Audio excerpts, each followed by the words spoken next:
Yeah. Okay now. Yeah. Yes.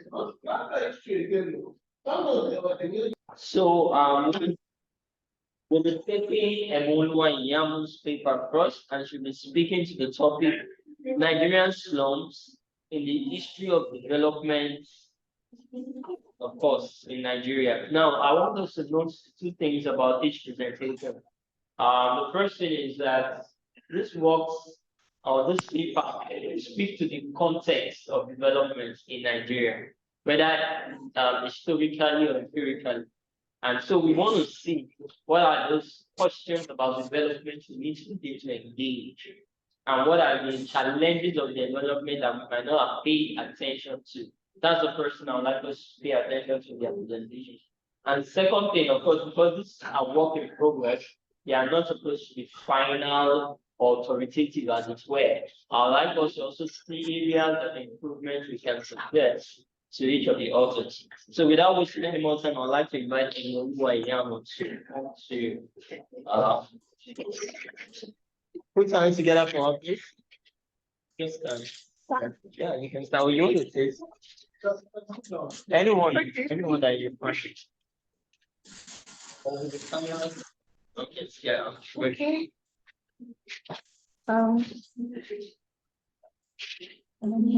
So 15. Okay, good afternoon, gentlemen. I was about to say ladies and gentlemen, but yeah, good afternoon, gentlemen. Thank you for coming for this, and good afternoon to the fellow colleagues and senior colleagues online.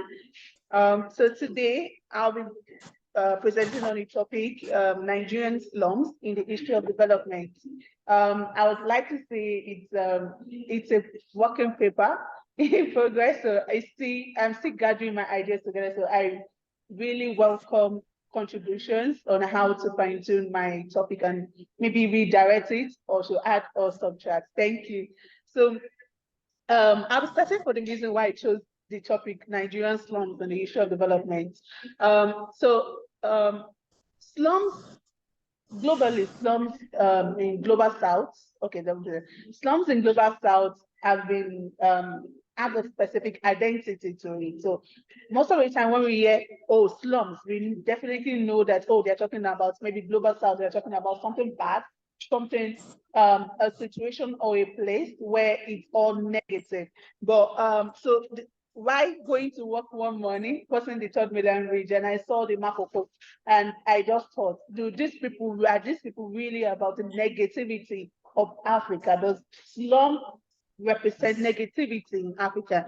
But while going through the Third Mainland Bridge, I saw so many entrepreneurial things that make them look so unique, like the process of cutting the woods, process of fishing, and everything was so unique to them. So definitely it taught to me that slums have a specific identity which they make towards contribution in Africa. So I'm not trying to say slum development is different from African development. For along the line, you definitely hear my arguments on the position of slums when it comes to development. So the phrase slum is not new in history. So, okay, before I go further into history, I'm an historian. So I'll be taking my, is it okay? So I'm a historian. So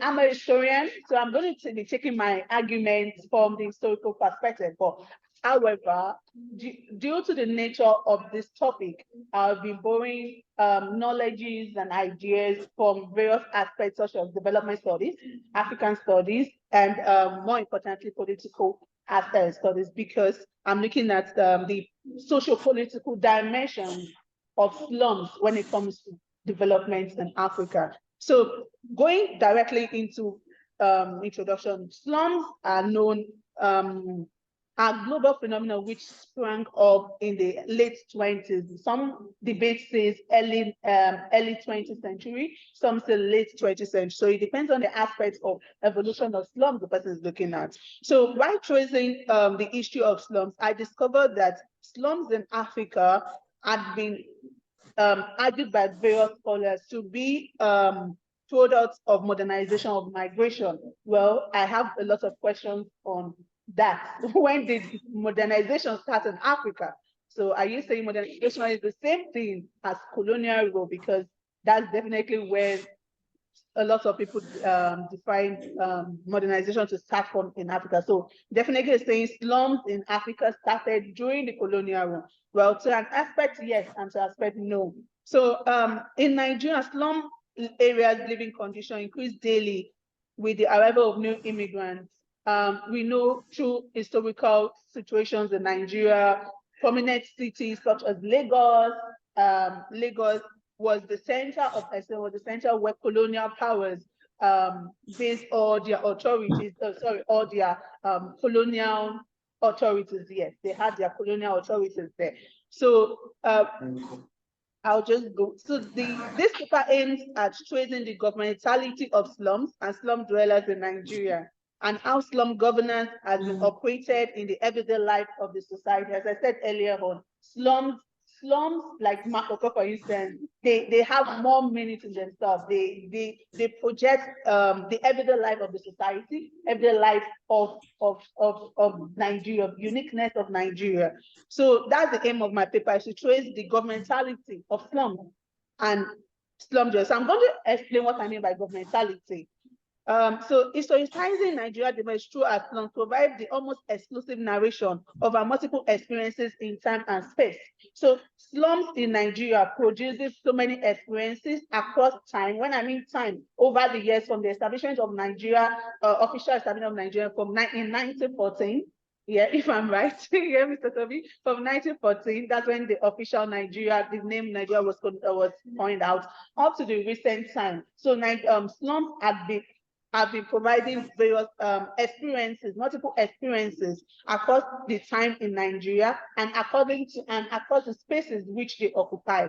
So, slums can be categorized as a theory, concept, or an idea. In this paper, Nigerian slums will be examined as a process of assimilation of a people to the rising urban environment associated within development plans. So, and to quantify the ways in which the relationship between individual and communities is reinvented and maintained despite disparity. So I'm trying to examine the method of examining slums is going to go into as a process of assimilation of the people.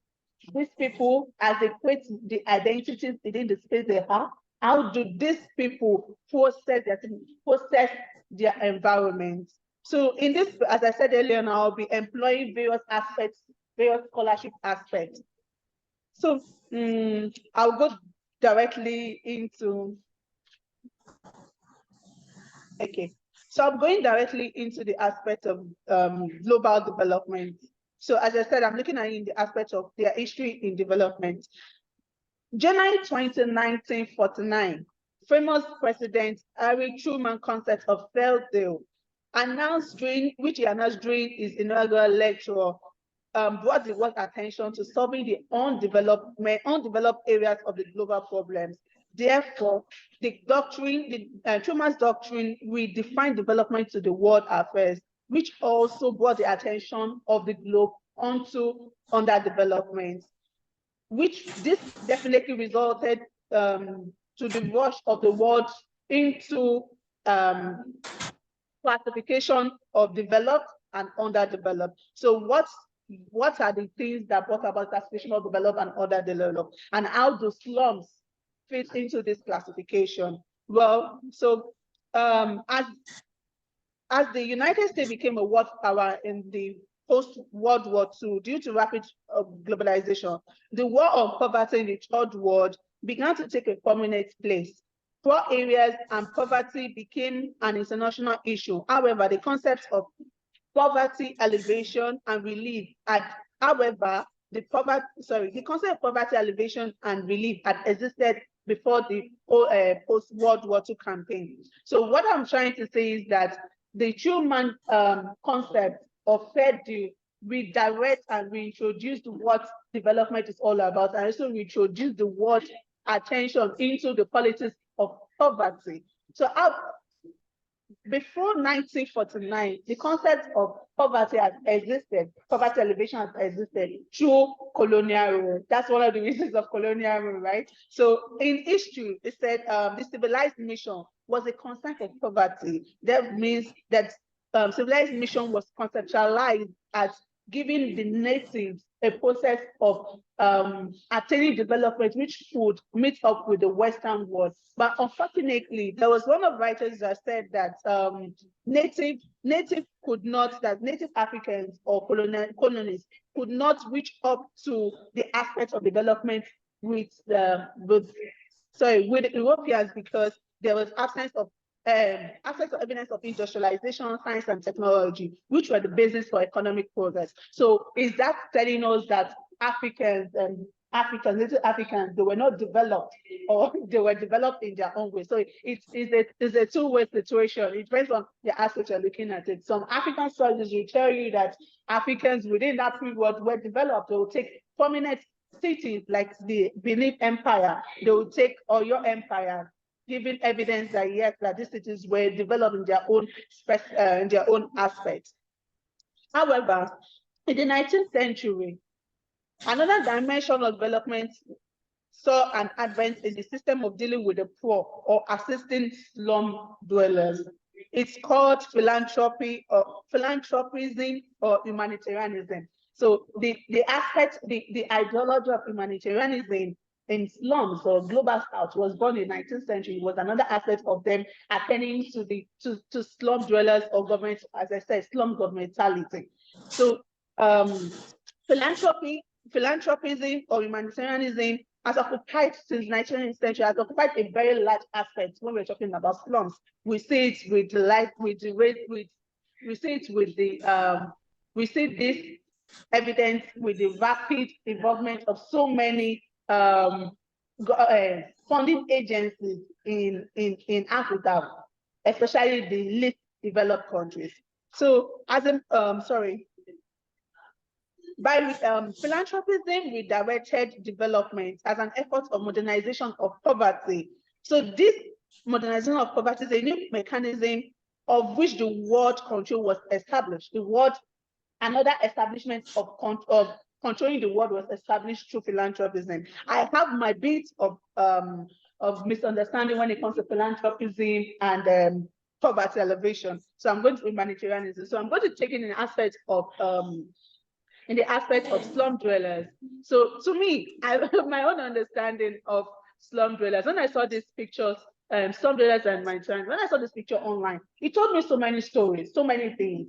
I've seen so many of these kind of images abroad, and their aim is what? Getting money from people, getting money from, especially when you go to Switzerland, you go to Geneva, you see big billboards, as big as, like when you just get into, when you're coming into Unilag, you see the very big one saying University of Lagos.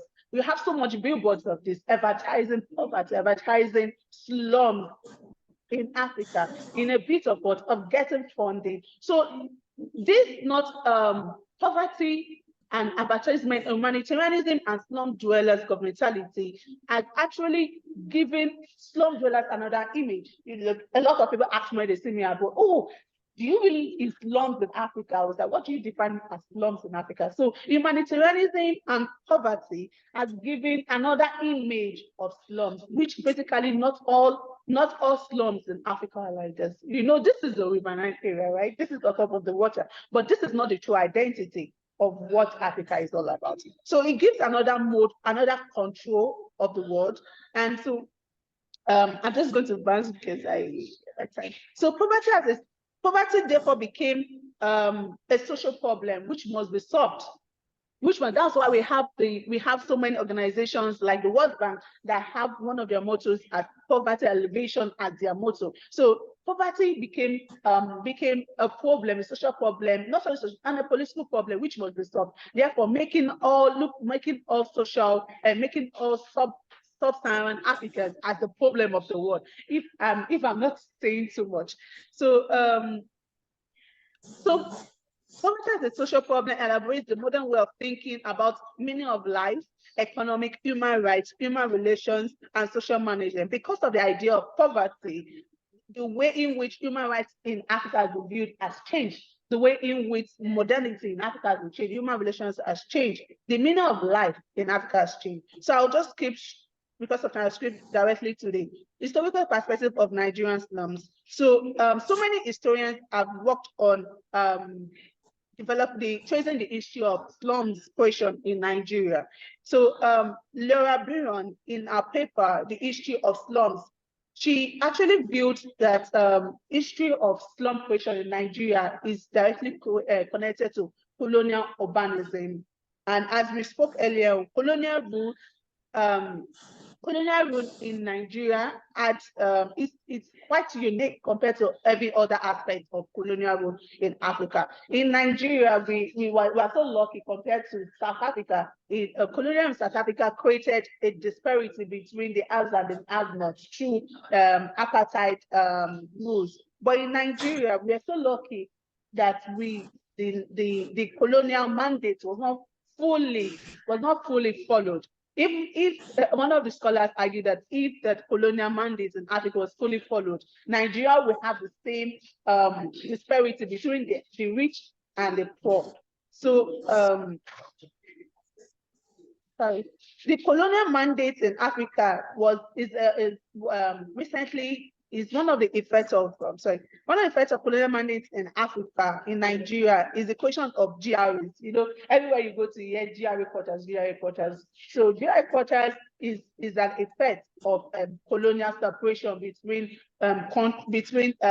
the colonial urban areas and the native urban areas. So colonial automatically created separations between slum dwellers, which were not called slum dwellers, they were called native quarters, and colonial quarters. Colonial quarters then adds infrastructural development, while the native quarters didn't have infrastructural development which could suit up to the standard of living then.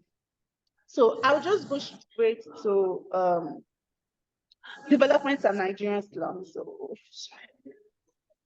So the term, Mr. Chobi. Yes, I'm with you. You share about 3 minutes. Okay, sorry. So the term slums, I actually have to go back at understanding how slums create identities. I have to go back to look at where does the term slums come from. The term slum is not a recent definition, it's not a recent thing. Slums have existed since the 19th century Victorian era. It was a slang, you know, the way we say jackpot in Nigeria there now. The little slang that we formed in Nigeria within youth was that was how slum was then. And slum, the slang slum meant poor, thing, slum. It meant something was back alley. So it was a slang which later evolved to other aspects of British society. I was having an agreement with someone last week, and I told the person that, do you know that during the Victorian era, that's the 19th century, being poor was a social crime. If you are poor, it's a crime against the government. So that is where the term and the ideology of slum upgrade was transported down into development in Africa. So as I said, poverty was seen as a social problem. So right now, in the 21st century in sub-Saharan Africa, so also in the 19th century during the Victorian era, poverty was seen as a social problem, was against the law that you must not be poor. So over time, slums gradually became to be used by British overseas territory. That's how we traveled down into Africa. So now looking at the recent, so many scholars have argued about it. Okay, thank you. So the timekeeper said I have just 1 minute. So I'm just going to move down to my slum governmentality. So slum governmentality is a phrase which I coined together from Foucault and Anthony Gramsci. So Anthony Gramsci looks at the aspects of subaltern. Subaltern means the others and those the periphery. That's the people, the have-nots. Those that are taken to the other parts of the society, the have-nots of the society. And governmentality is a concept by Foucault. And Foucault defined governmentality into three, but the most important one, which I saw was interesting to me, was where it says that governmentality connotes the relationship within the state and the population. So I therefore connote the term slum governmentality, meaning that means government of men, a place, and conditioned by the state. So place there does not mean territory, but a constructed space or domain of multiple identities. So similar to Foucault's concept of governmentality, Henri Weber's concept of space also merged slums in the city as creating new identities. So slum governmentality through urban governance framework explores the contested politics of the land, human housing, and state civil society relationship. So the clashing dimension of human rights and protection. So many scholars like Achille Mbebe has argued on how slums in Africa should be constructed. So the notion of the underdevelopment and poverty humanitarianism in the Third World War are products of post-World War II. However, development in terms of polarization of poverty began in the post-World War II and was not a natural process of knowledge. So poverty humanitarianism, so I'm trying to say the clash between humanitarianism and human rights, where slum dwellers fit in between them. So poverty humanitarianization development is a historical construct that provides a space in which poor countries identified, specified, and intervened upon. So this made underdevelopment become,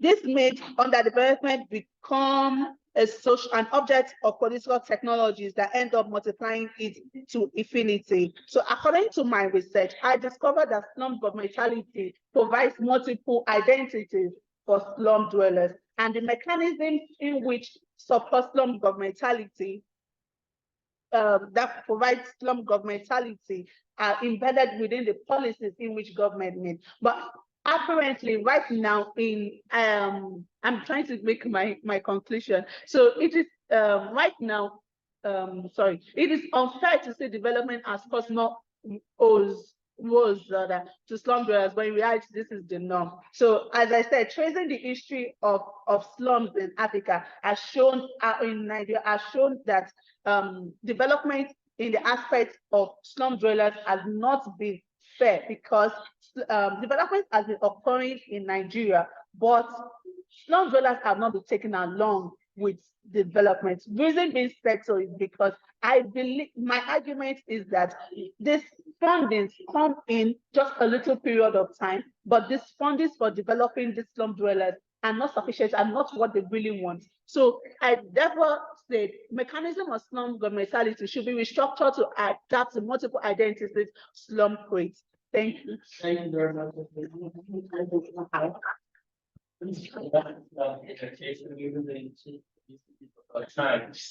Without wasting much time, I would like to invite in the Honorable Nigerian who is speaking to us on the political economy of finished projects in Kenya. In the Honorable, I'm sure you're aware that you have to score minutes now. So kindly, let's keep time so that we can entertain as many questions as we can get. Are you ready for us? Yeah, great. As about to ask you. Thank you, moderator. Thank you. Thank you, moderator. I would request to share my slide. Maybe...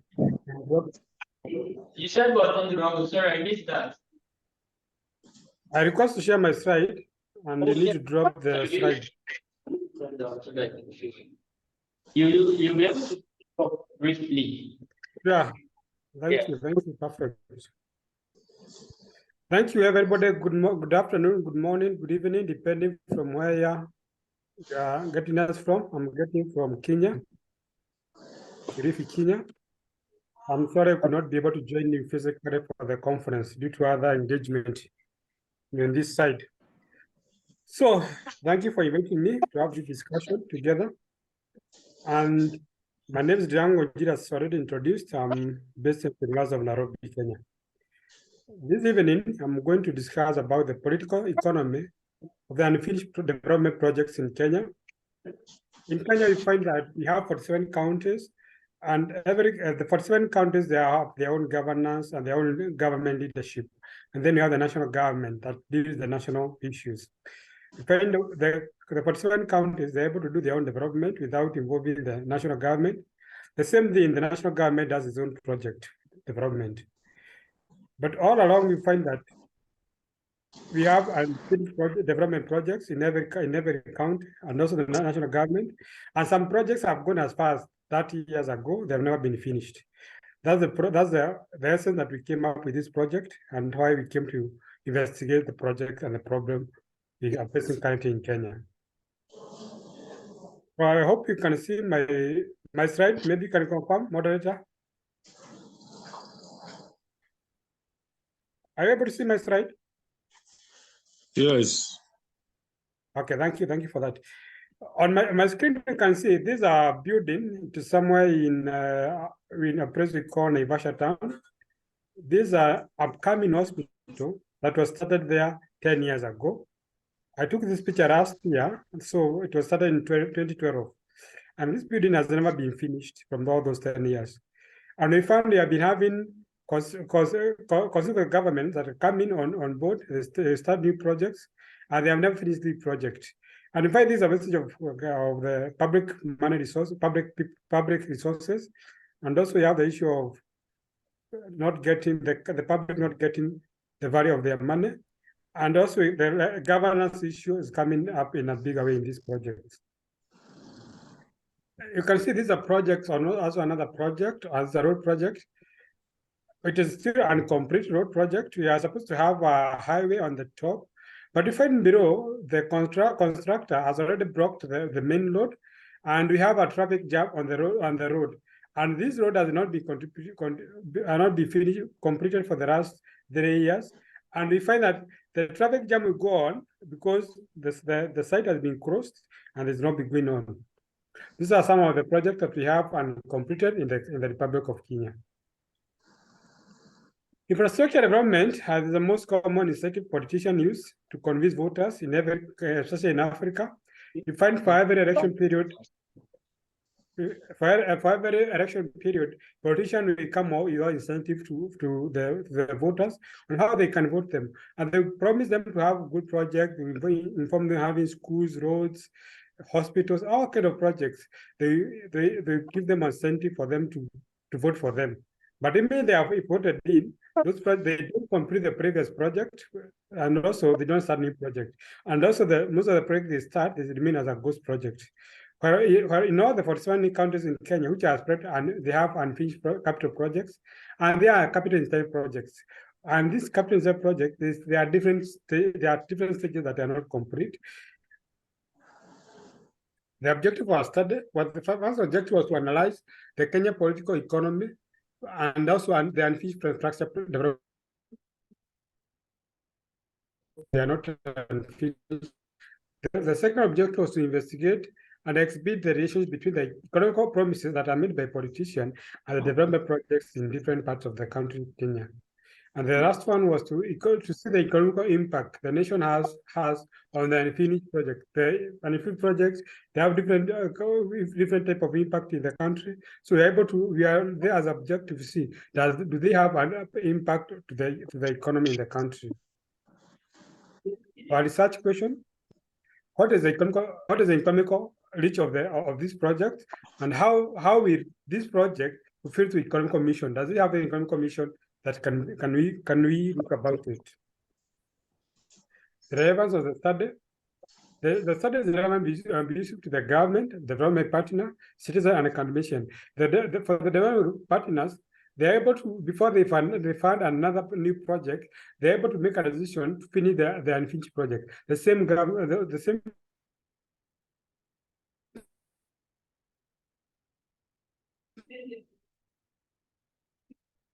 to the government. When you have a new government coming, a new regime of the government, so the unfinished project, and this will make the country and citizen have value of their money. The same thing for citizen and academia is a way of where you can have more research being done on this area.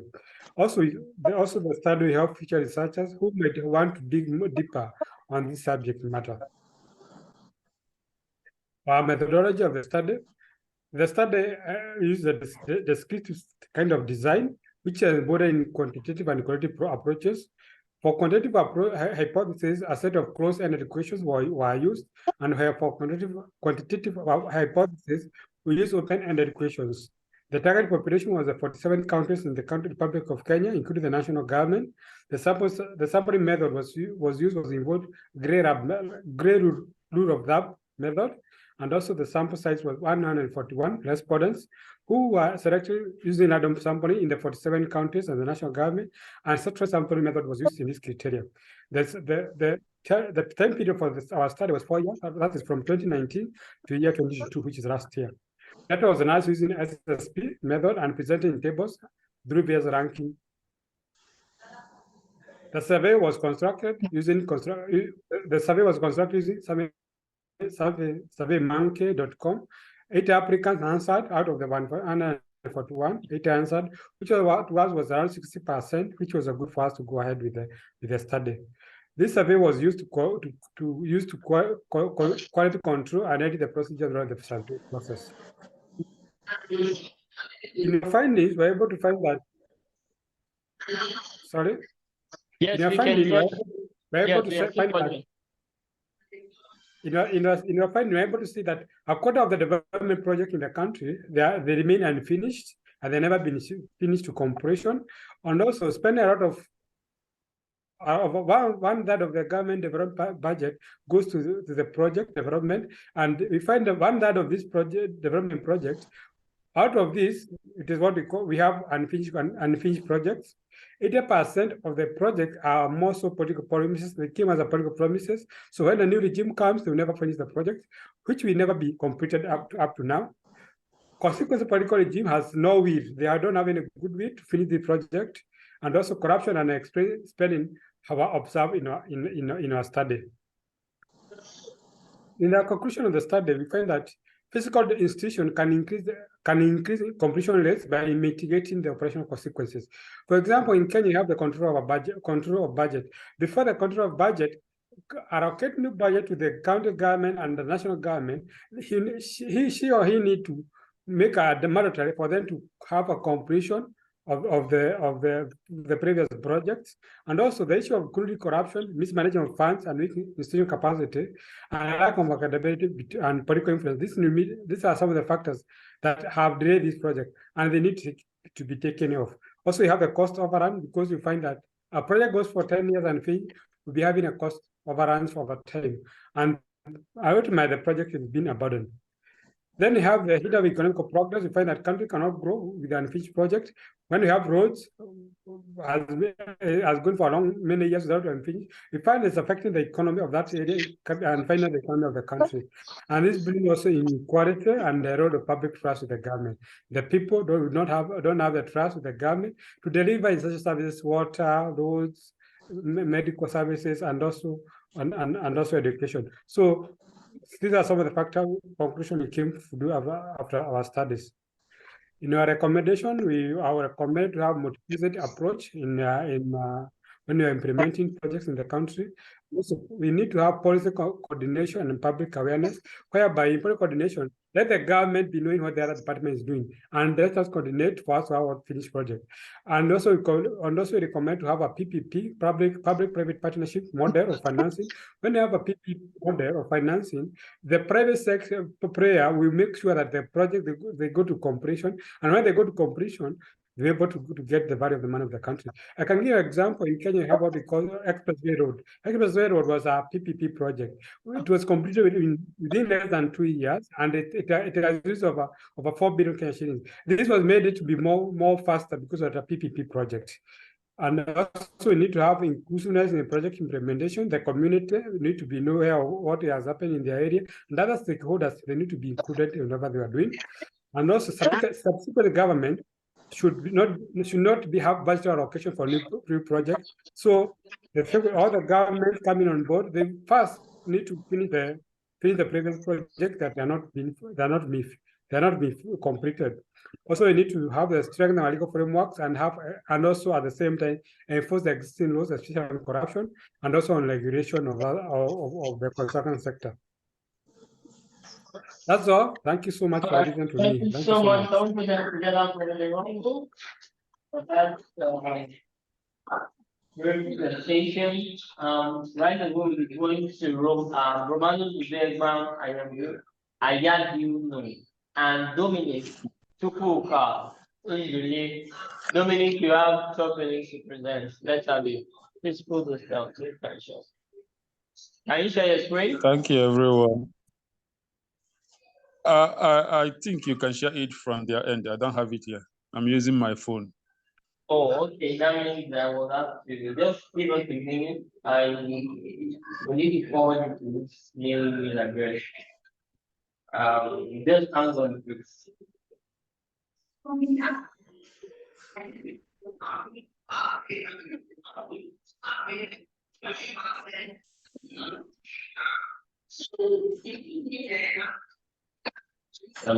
Right? Okay.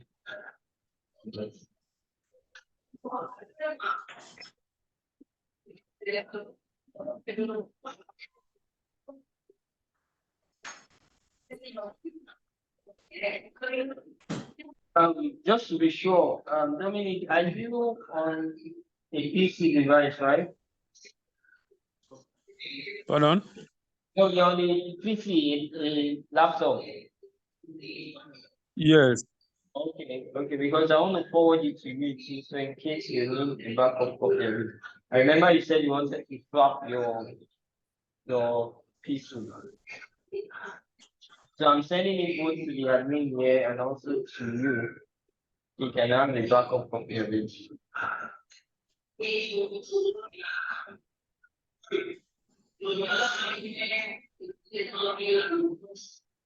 All right, you should see it now.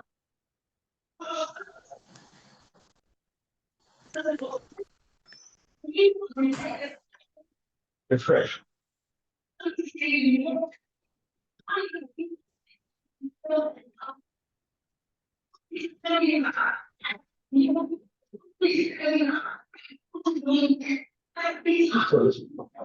Yeah.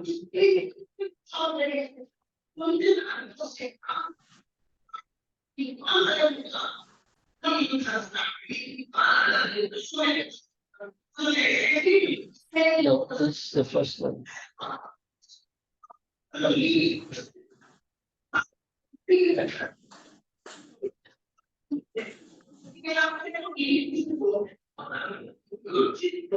Okay, so while we're waiting for the slide to be pulled up, I'll just like you to please prepare questions that you have for any of the previous presenters. We'll be taking comments, questions, and any other suggestions you might have for each of the papers. Just keep that in mind.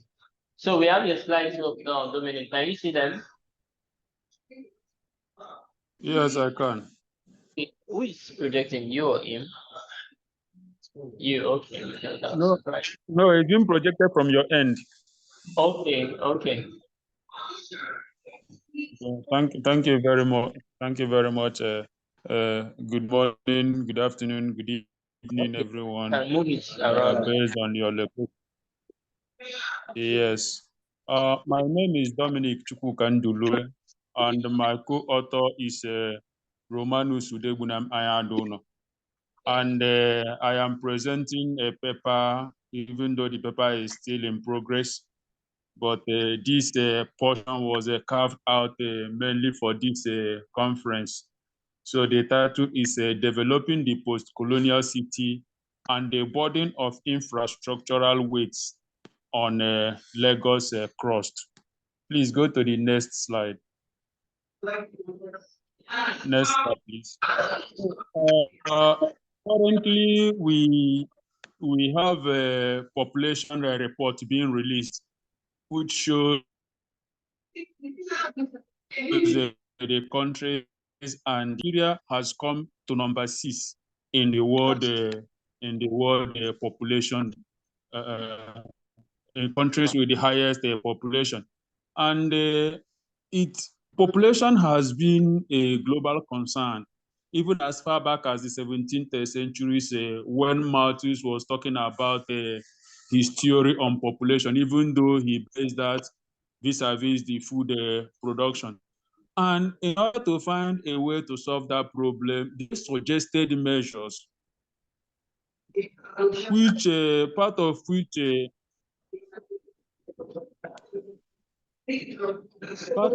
is development in trade, then innovation in agriculture, and all the rest.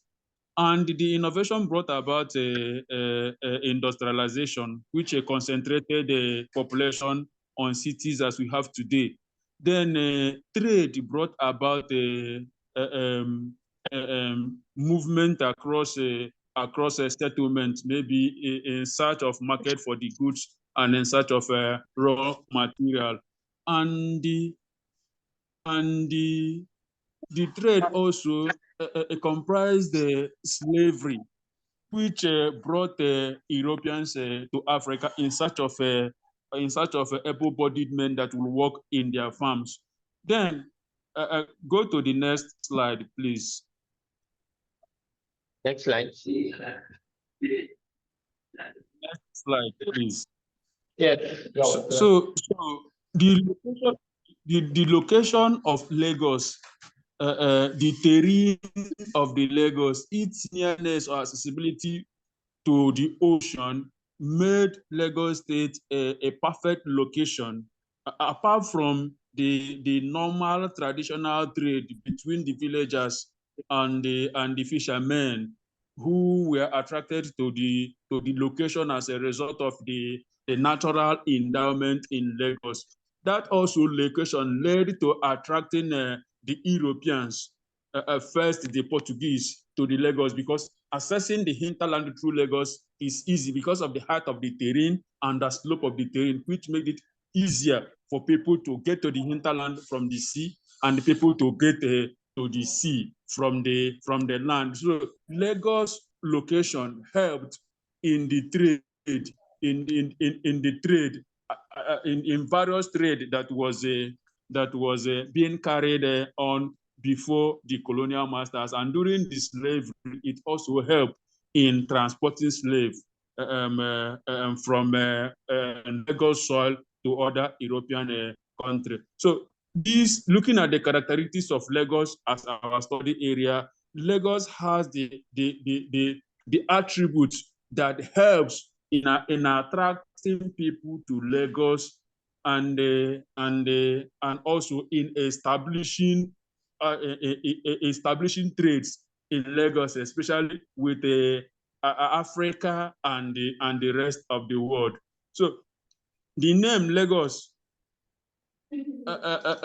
was coined by a Portuguese that visited Lagos and discovered that based on the terrain or the natural endowment of Lagos, comprises of lagoons and lake, he gave it that name Lagos, and that is how we have the name Lagos till today.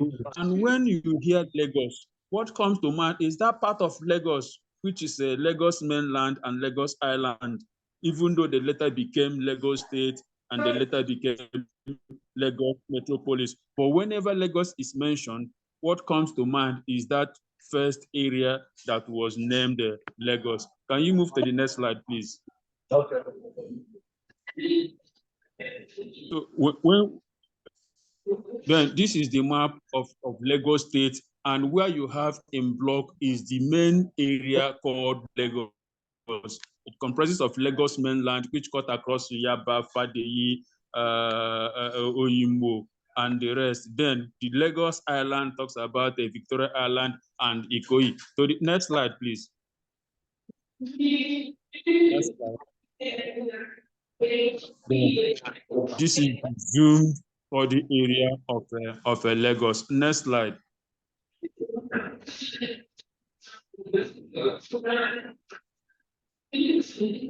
So this is the geology of Lagos. Talk about the development of Lagos before you talk about the things that make Lagos we know today tick.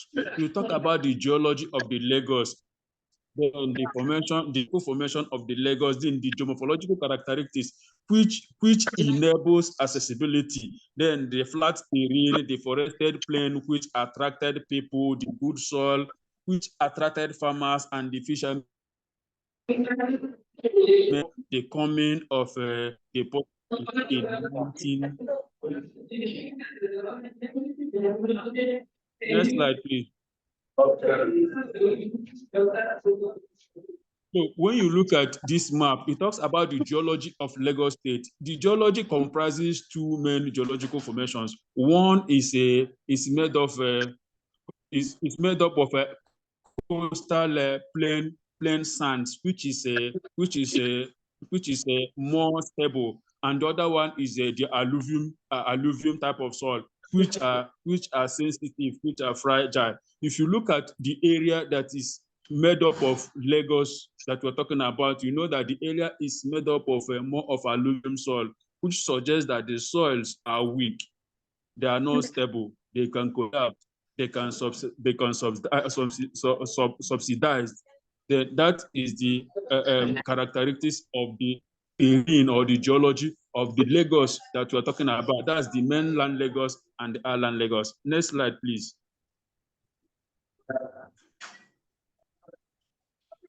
Yeah. This is a 2D elevation model of terrain. Then it shows you the heights, and the least height in Lagos is about 10, but there are some places that are below 10. There are some places even in Lagos that are less than 0, which means that those places are flood plain areas. Next slide, please.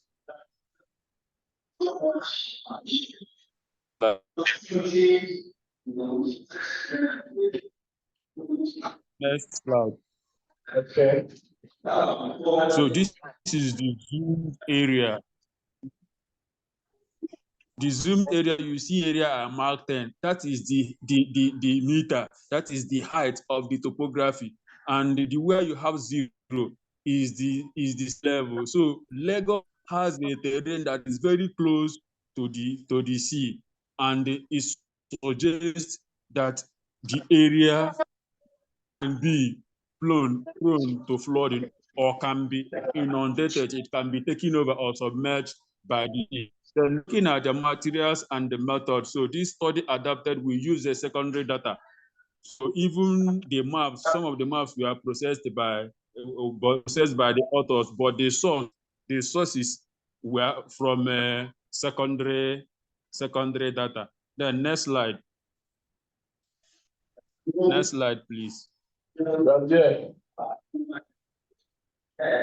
Okay, looking at Lagos and the development of Lagos, you cannot talk about the development in Lagos today without first talking about the location of Lagos. The location of Lagos gave Lagos an advantage over other cities because of its accessibility, because of its fertile land, because of fish farming. Those are the things that attracted people ab initio then before the advent of slavery.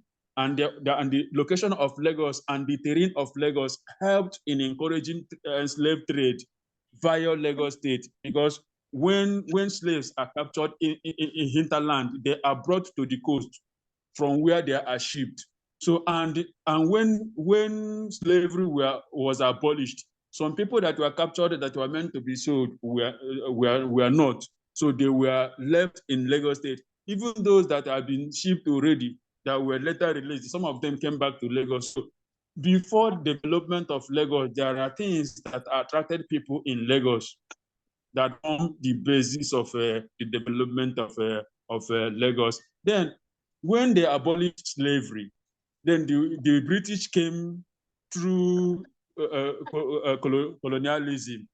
Then colonization also found roots in Lagos State because of the accessibility of Lagos and the interaction within Lagos and European countries, and that led to the development of the Lagos we know today as the Lagos Island, where the Europeans found suitable for them, even though those areas were not occupied during before their coming. They developed that area, and the development of that led to having two Lagos, where we have down the traditional Lagos and the modern Lagos. And the modern Lagos cuts across a Victoria Island and the Ikoyi, as we have today. Next slide, please.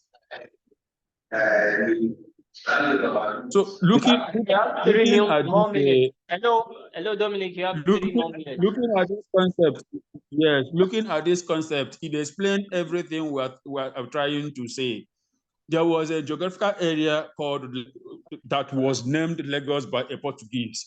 This geographical area attracted the colonial masters after the abolishment of trade, and they formed their colony in Lagos, from where they conquer other lands related to the Lagos state. And when they left, the infrastructure they put in place as a means of controlling other areas, even when they formed Nigeria. When they left, those infrastructure attracted more people to Lagos state, and the attraction of more people led to the growth of the population, which gave Lagos the status of a mega city. The infrastructure, the population, as they continued, then more development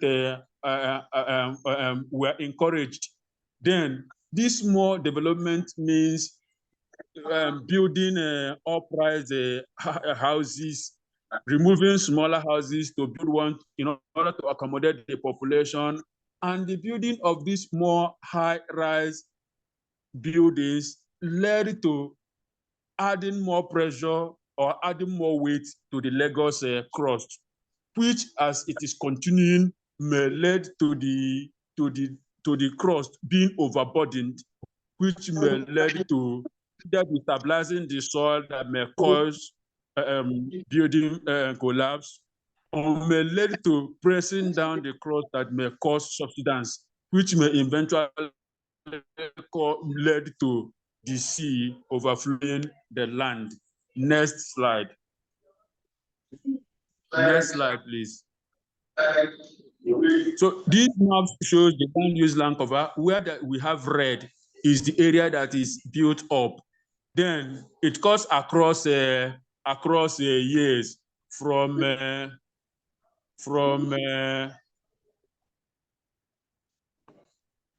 it cuts across years, but let's concentrate on C and the D. If you look at the map, it's a map of Lagos, you will see that there is no difference in the area being covered by houses. The reason is not that there are no much development these days, but the direction of the development has changed. So development in Lagos now is skywards, which means people are removing their small houses and they are now replacing the houses with a mighty high-rise structures, which carries more weight. And in most times, they don't check whether the soil has the capacity or the ability to carry this weight. And when they put this weight, all this weight totaling together may lead to suppressing the Lagos crust. Next slide, please. Next slide. Start to round up now. Yes, this is the table explaining the rate of changes in land use land cover. The next slide. Next slide, please. So this work is anchored on this theory. This theory suggests that when you have a land that has weight, as in a mountain, the weight causes a kind of depression. And when that mountain is being eroded or the weight is being reduced, the distortion will also be reduced. So in the context of Lagos State, it means that when you place high-rise buildings that has weight, it has a way of distorting or crust, which can lead to deformation of the soil structure, which can lead to building collapse, which can also lead to soil failure. Next slide. Next slide, please. I try to use sheep that all of us will understand to demonstrate what that is likely to be happening on Lagos Coast. When you have an empty ship, the ship looks lighter and the ship is afloat. Next slide. Next slide, please. When a certain type of sheet is loaded with weight, you will see the level showing that the effect of this load has caused the ship to go down. If much load that this ship is meant to carry is placed on this, even though there are spaces where the load can be placed, it means it can sink this ship. So that is the same thing with the Lagos Coast. Lagos has the capacity that it can carry. When loads more than the Lagos Coast capacity is placed on the Lagos Coast, it means that the weight will press the cross down. Next slide. As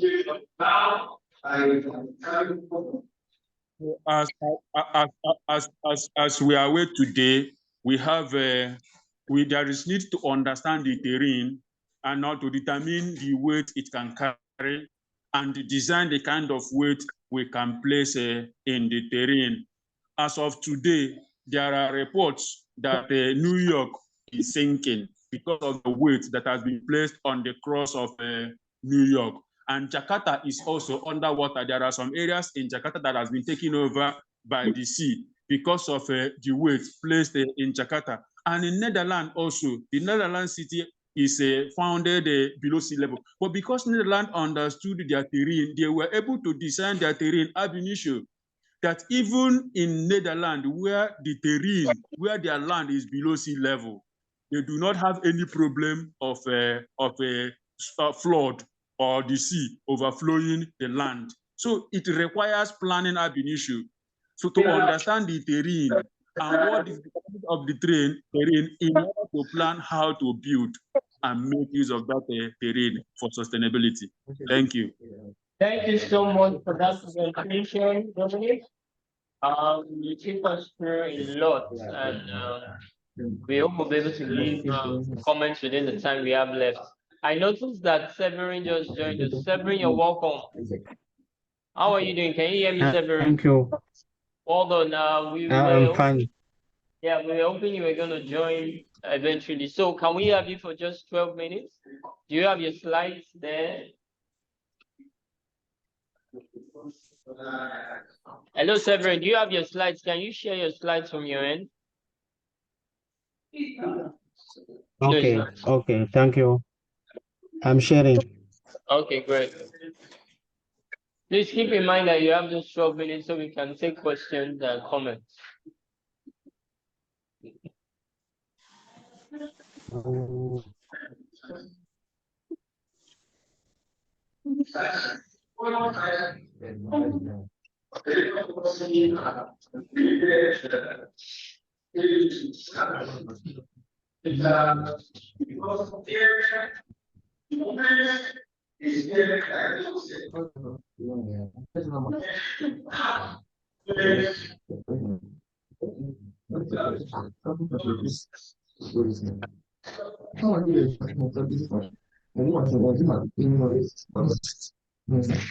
Okay.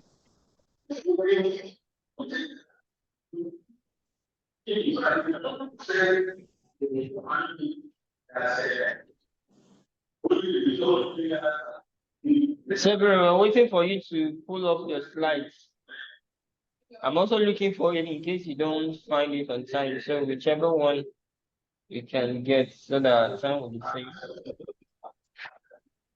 Can you hear me, Severin?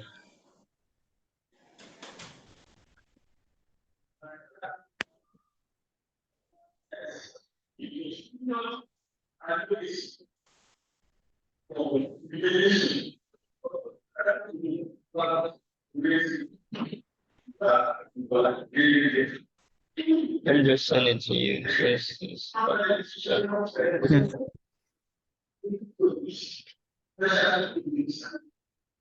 Please, all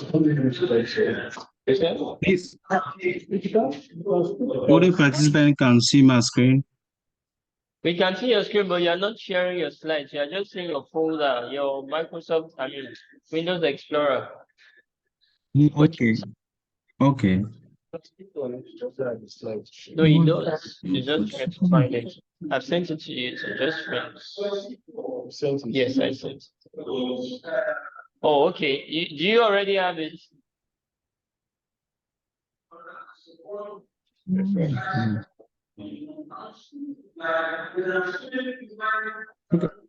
So, okay, now please. Okay, let's see if he has it. Oh yeah, we can see it now. Great. All right, so let's go. Okay. We can start. Yeah. Okay. Okay. Thank you. My presentation is entitled International Migration and Political Stability in Africa, those cross-country and skill level matter. The presentation is organized around ground, context and problematic, purposes, literature review, methodology, result, and recommendation. The figure one show that the share of population original from Africa living in an OECD country has risen over the past 15 years, but remain very low. Indeed, the number of African migrant aged 18-year-old and over residing in OECD country increased from 7.2 million in 2001 to 12.5 million in 215, 216, but still only represent 10.4% of the 121 million of migrant age 15-year-old and residing in the OECD country in 215, 216 compared to 9.2 million in 2000 and 2002. So that this migration is leading by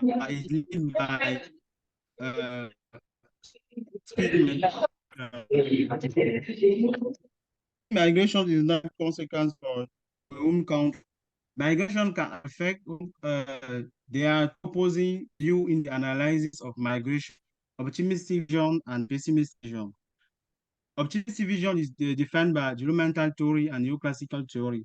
For optimistic vision, economic convergence and structural transformation can be achieved through the mobility of people and goods.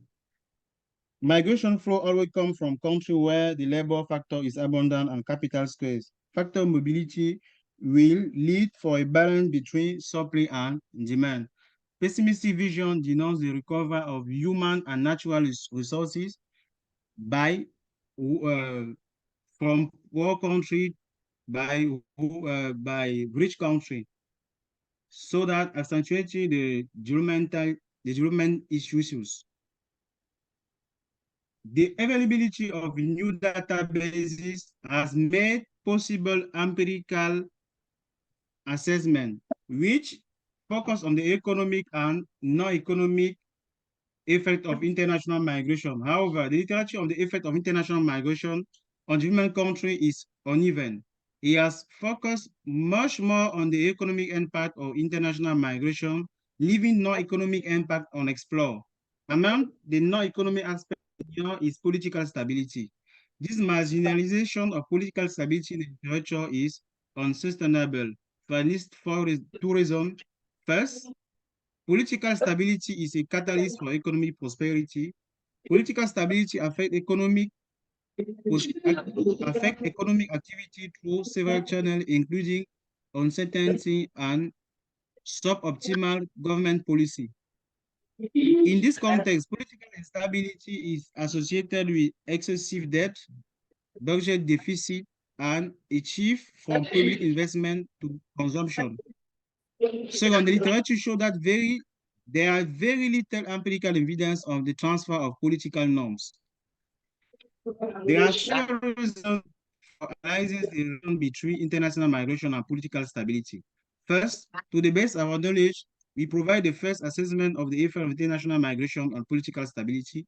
Second, we test the hypothesis that the effect of international migration on political stability depend on remittances.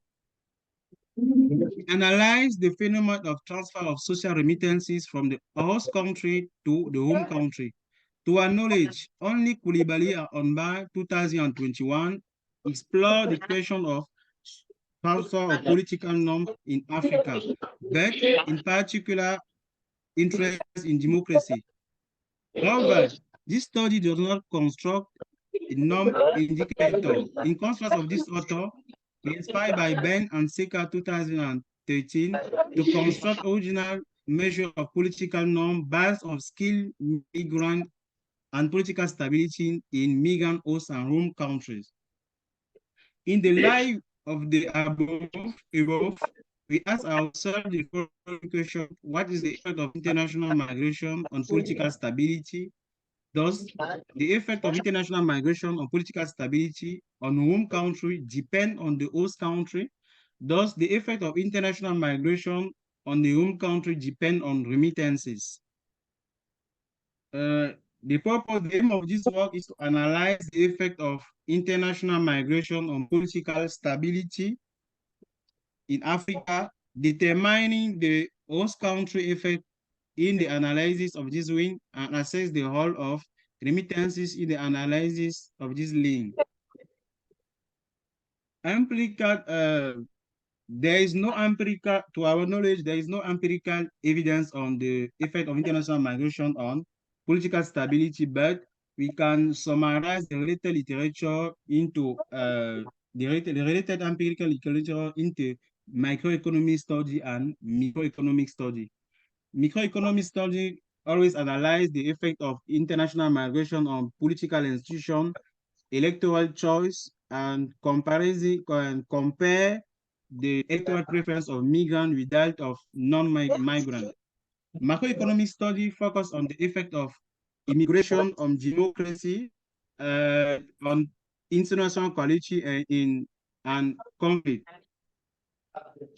The literature show that foreign education improve democracy in the home country thanks to the transfer of social remittances. During their stay abroad, migrants absorb new value and new attitude that they can transfer to the host country when they come back or during contact with those left behind. Similarly to other study, data on migration are provided by the Institute for Employment Research, which give the total number of foreign-born individual aged 25 years and older living in each of the 20 considered OECD destination country by year, origin country, education level, and by gender from 1980 to 2010 by 5-year intervals. Thus, we consider the overall immigration rate by its subcomponent by level of education. There are the low rate, the average, and the high rate. Due to availability, we focus on the time period from 1985 to 2010. We construct a panel that contains 5-year non-overlapping averages of the data for each country as author in the literature. Similarly to previous work, to measure political stability, we use political risk indicator and international conflict from international country risk gate. The other data come from CP and World Bank. We also construct 2 measures of social remittances. There are norms where these 2 variables represent respectively the norm indicator and the political norm indicator reflecting the transfer of social remittances. These indicators are based on the work of Bain and al. 2013, and these 2 variables represent the political stability in the migrant host and room country. In order to estimate the effect of international migration on political stability, we consider an econometric specification inspired by the empirical literature on international migration. It constructs a dynamic panel model made up of 36 African countries over the period of 1985 to 2010, with this specification where this variable represents the immigration rate, non-educator, trade openness, urbanization, democracy. Due to the presence of leg-dependent variable on the right side of the equation, the standard statistic panel regression is invalidated. To solve this dynamic panel behavior, we use the system generalized method of estimation developed by Ariano and Bover and Bundel Album. Unlike the standard instrumental variable method, which tends to ignore the endogeneity of other regressors, this method takes into account endogeneity of all regressors. Results obtained in table 1 show that international migration, independent of We can't see. Hello, Sandrine. We can't migration see indicator table. shows We can't see table what? 1. Can you move to the slides? You said the results in table 1. I can't see table 1 from here.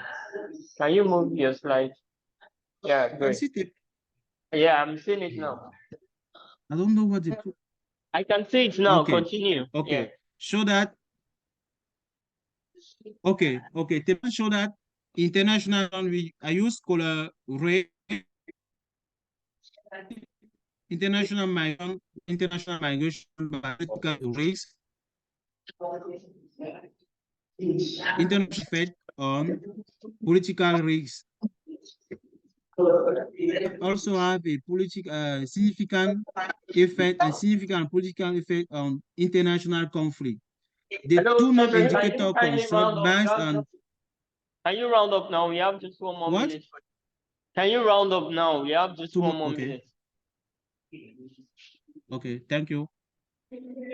Several sensitivity analysis are used, but I will insist on the second, the last two stageless square estimate are inspired by recent development in international migration. Pseudo gravity model. We use the pseudo gravity model to robustness analysis. The result of the pseudo gravity model showed that all instruments are significant, have a significant. The result with the two stageless square confirm those of table 1. Migration also have a positive effect on political stability. You have the same result with the social remittance indicator construct. We also verify this, the result obtained is depend of the level of remittances, so that the figure 3 show that the effect of international migration decrease with when the amount of remittances increase.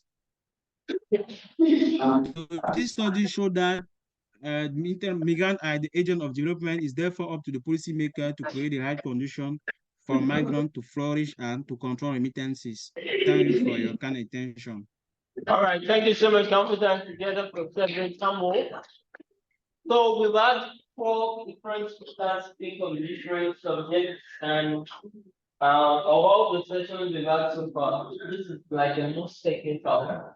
The technical in the sense that they talked on, should I say, practical issues that we see, the everyday issues that we see. From living in slums to, the threats to the what they call structural integrity of buildings in Lagos, also to the whole idea of undeveloped or unfinished projects that actually constitute risks to citizens. There of course a lot several presented how the brain drain phenomenon in Africa is a risk not only to the economy but also to the policy in terms of creating political stability. I just would like to make a couple of comments on their papers, and I would like that You also raise questions on each other's paper.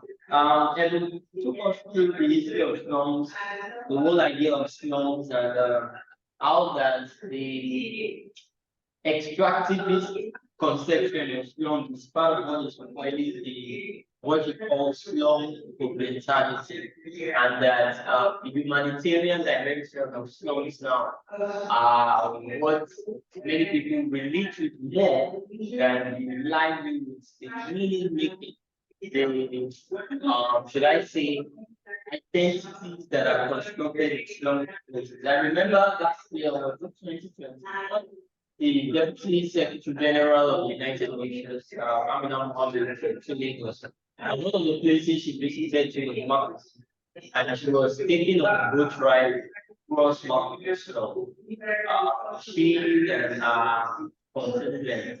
And you know, the next day, the media reported that the UN Deputy Secretary General was a Marcus. And the whole idea was that she wanted to see how people not as though she had not read and seen these kinds of things in the media. And so we see these kinds of what they call public coverage. And a lot of people come to Nigeria to give aid, so-called support to people living in slum areas, that they find NGOs that have weaponized this, have instrumentalized them to extract resources that will delay the livelihood. That's not to say that people living in slums are not going through hardships, they're not going through difficulties, but like it made us realize that is not all that there is to them. There is a whole lot of livelihoods that are being built around slum areas. Like I said, the whole business in Lagos State thrives by those who work in this slum communities. And so some of the developments you see in Victoria Island and other places of the developed part of Lagos actually came from the less quote unquote developed or informal part of Lagos. So you see a lot of informal workers, a lot of casual laborers, a lot of what do we call them now? Low lives, so to speak, who are now actively involved in building projects and other infrastructural development projects in other parts of Lagos. So you then begin to realize who is helping who and who needs to. But again, our paper seems to get the question on what line actually means in more context of slums. We talked about the meanings that are given to some of these things, and the question is, even as a Nigerian, what is the meaning to our lives? Because trust me, the person living in the slum community and experience hardships, experience inclusion, experience poor subsidy, fuel increases, and all of these things is no different from the rich man living in Victoria and who experiences this similar things, or perhaps have more cushion effects. So I think one of the things we need to also look at is the overarching framework or the overarching thing of the meanings that we construct to see, I mean, that we give to things in Nigeria. I mean, what's the meaning of life itself? Should Islam dweller have a separate conception of life than the person who is not living in a slum community? I think it's also like you and I have also discussed it, humanizing, and a lot of people are now moving that it should no longer become slum. Right, because the word slum itself, from the dictionary of the child, is derogatory. Like you said, it was actually a social crime for you to be living in a slum community. The state actually take that up. So we can no longer continue calling people like that slum dwellers. I don't know what suitable name we can start for them. It is also part of the scholarship we have need to begin to do is decolonizing how we name ourselves, because what you name people goes along with what other people accept them as. The reason why people, look down or frame Marcus slum dwellers as such is because of the different narratives that they have read in the media. But when they begin to see new initiatives in marketing like the floating school, many people don't know that the floating school project is Many people also don't know that in the Gorabadia, Iwaya, and all these other so-called informal communities here, little development projects happening there, and they are really, community members. So these are things we need to pay attention to. But that's a wonderful paper, nonetheless. In the Rogers paper, you talked a lot about the unfinished project, and I think back to one also I read of Prince Boomer. I don't know if you're familiar with the work of Prince Boomer. I think it's in Kenya, so I need to pay attention to some of his work. He's got a lot of infrastructure, the politics of infrastructure in Kenya. And one of the things he says is that because of colonial expansion and now modernization, many of the infrastructural projects in Kenya or cities like Dar es Salaam, Kampala are not catching up the evolution or the expansion of people. So, for instance, those projects we talk about, like the Nairobi Expressway, and the other ones too, they have been planned when there was no proper laws. No more people that have been using the track. But population keeps growing at an exponential rate. So you find out the government use an infrastructure today and it gets updated tomorrow because it can no longer service the current population. So one thing I'm beginning to realize is that perhaps we should begin to conduct census first before government think of infrastructural projects. Because we are building these projects for people. And if you are building it for people, you must know the carrying capacity.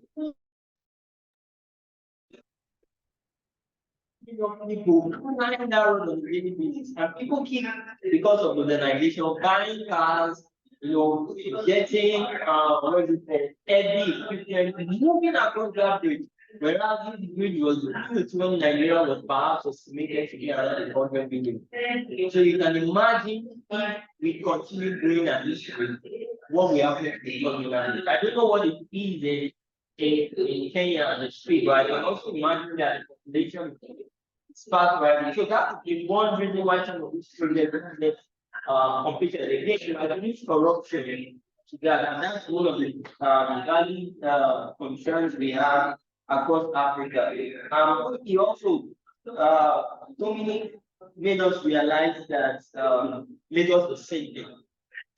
And that's actually an interesting thing because a colleague and I have been thinking of a paper like that. We called it sinking city, but we were looking more in the direction of flows. How flows affect power, how power distribution affects responsive flows. Now, practically speaking, they talk about the alluvial soil, which is more in the island and more high-ground areas of Lagos. And these are where you find the skyscrapers the most. I remember how often I see skyscrapers around Java, around Crippled. But when you move across the mainland, you see those skyscrapers. But unfortunately, the sand can no longer hold on to these buildings, and that's why we find a lot of building collapses.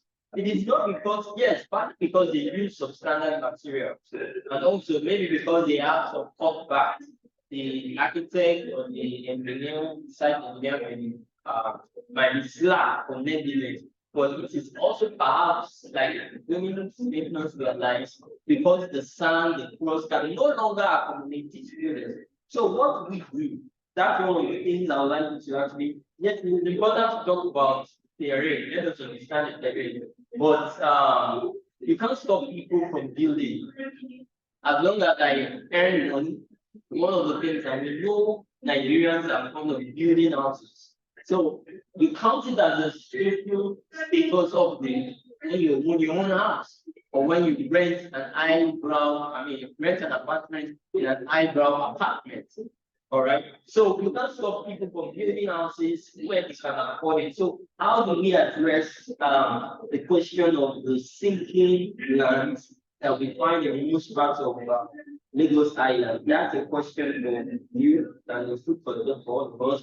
Then lastly, we have several talk to us about the nexus between migration, international migration, and political instability.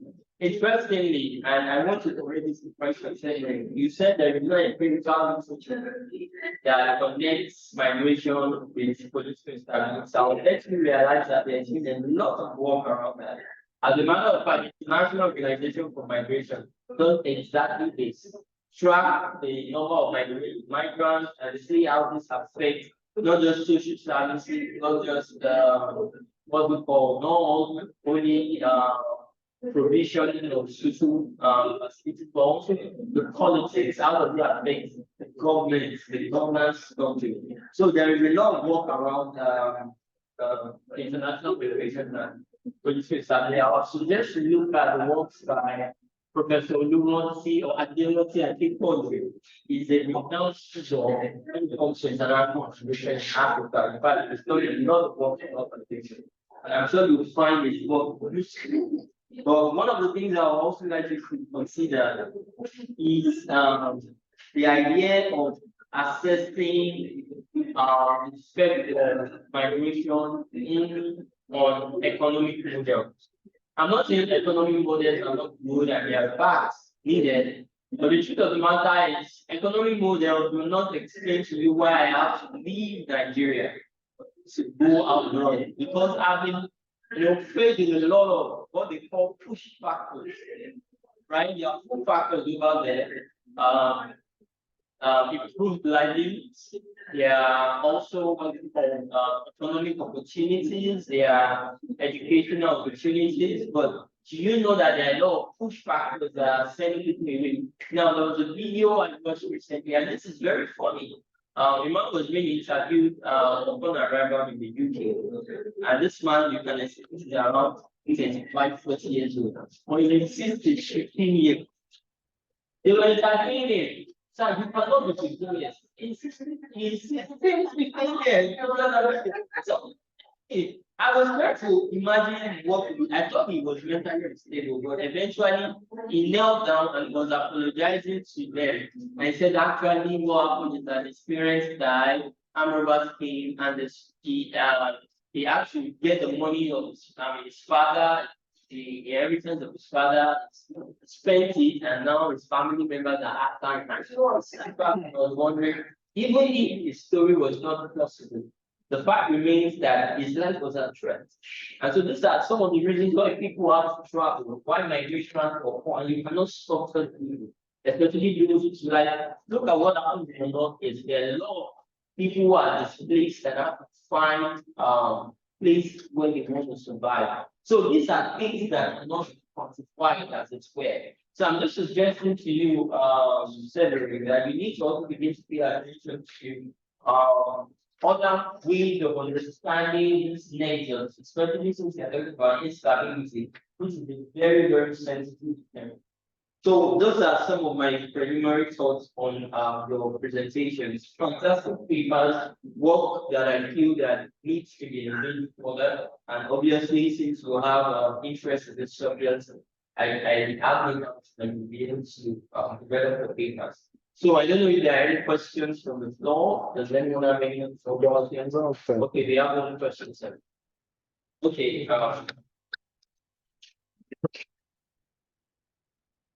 Yeah, quickly because we are actually out of time. Just 1 minute. Thank you. Yeah, I'll make it very snappy.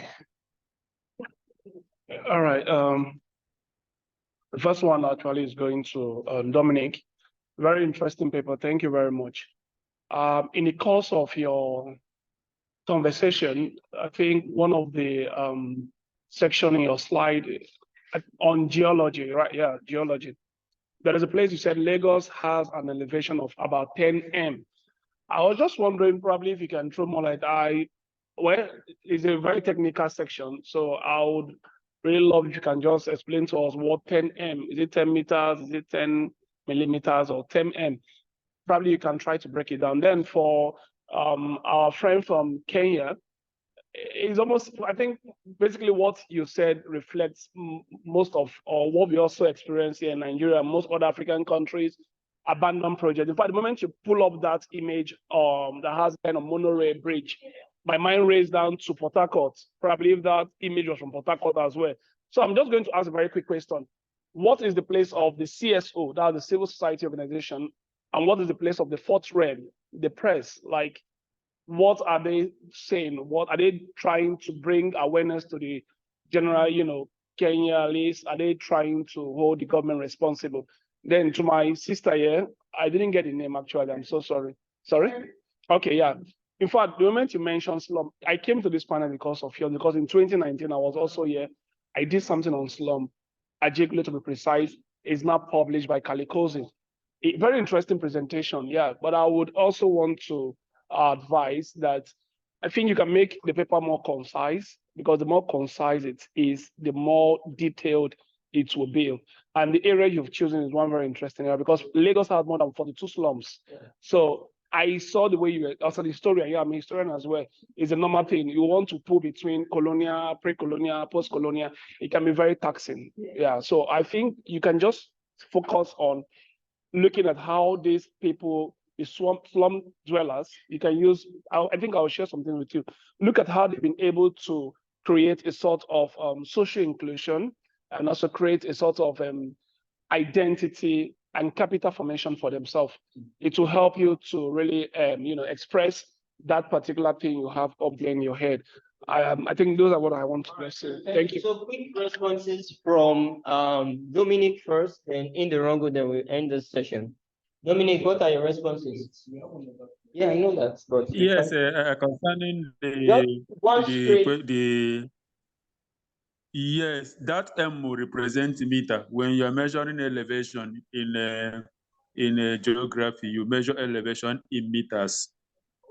All right, great. So in the wrong, Yes. what do you think about what is the role of the media over there? Oh, okay, he's no longer with us. I think he caught up. All right, so we'll take him when he got. I mean, we can always have this conversation afterwards. All right, so no, sorry, because we already took the first session. So thank you all for coming. We will see some other time.